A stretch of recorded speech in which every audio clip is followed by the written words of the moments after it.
Je vais juste vous rappeler ce que j'ai vécu. Je suis allée en toute amitié fêter la réélection de ce sénateur que je connais depuis 10 ans. En confiance. En confiance. Et j'étais dans le salon, il était dans la cuisine, il m'a servi une coupe de champagne dans la cuisine. Je n'ai pas vu les verres avant qu'il les apporte sur la table. Et là, en fait, j'ai bu une première gorgée, ça c'est important, et j'ai trouvé que le champagne n'avait pas le même goût que d'habitude, c'était sucré.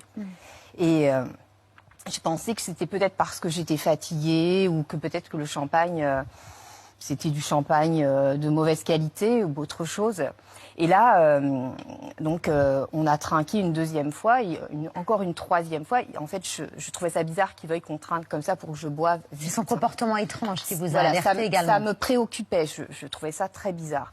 Et après, je commençais à avoir, au bout de 15 minutes, des symptômes comme des palpitations, des sueurs. Et j'ai pensé que c'était peut-être parce que j'étais à jeun. Et donc là, je lui ai dit, est-ce que tu peux me servir quelque chose à manger parce que je veux repartir à l'Assemblée nationale. Moi, je venais juste très rapidement, en fait, à ma pause. Et de là... donc j'ai mangé cette faritas et ça continuait, je me sentais toujours pas bien, voire c'était pire.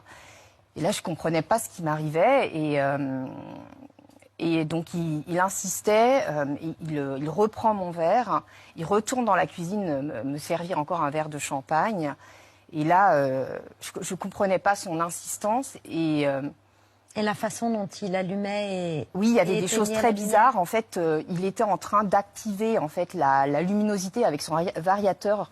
Et donc, il mettait la lumière très forte. Ensuite, il baissait la lumière. Je ne comprenais pas ce qui se passait. C'était très bizarre. Et c'est là que les médecins m'ont expliqué que c'était pour en fait augmenter l'efficacité de la drogue en fait au niveau des pupilles.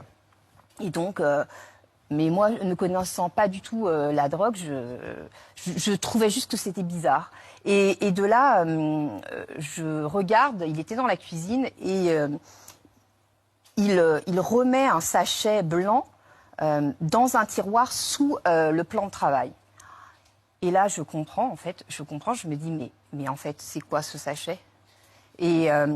Et là, en fait, j'étais déjà complètement sous l'effet de la drogue et mes jambes tremblaient. J'ai attrapé mon téléphone et j'ai pris mon application. J'ai appelé un taxi.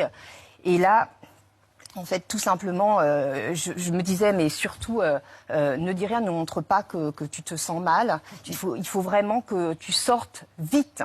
Et là, il ne vous empêche pas de sortir. Il me suit.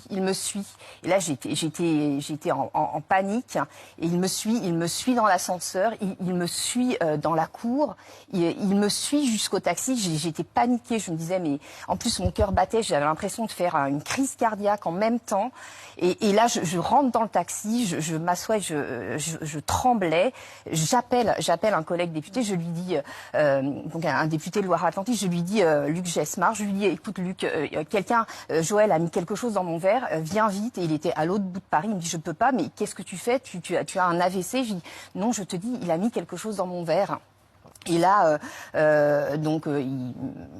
me dit, écoute, j'arrive. Et là, j'envoie un autre message à mon collègue parce que je dis au chauffeur de taxi, je vais pas pouvoir sortir de votre véhicule. Quelqu'un a mis quelque chose dans mon verre. Et il me dit, c'est la personne qui vous a accompagné jusqu'au véhicule. Et oui. Et je dis oui. Et là, un collègue vient me chercher parce que je lui envoie un SMS. Je suis toute tremblante. Je ne peux pas sortir du véhicule.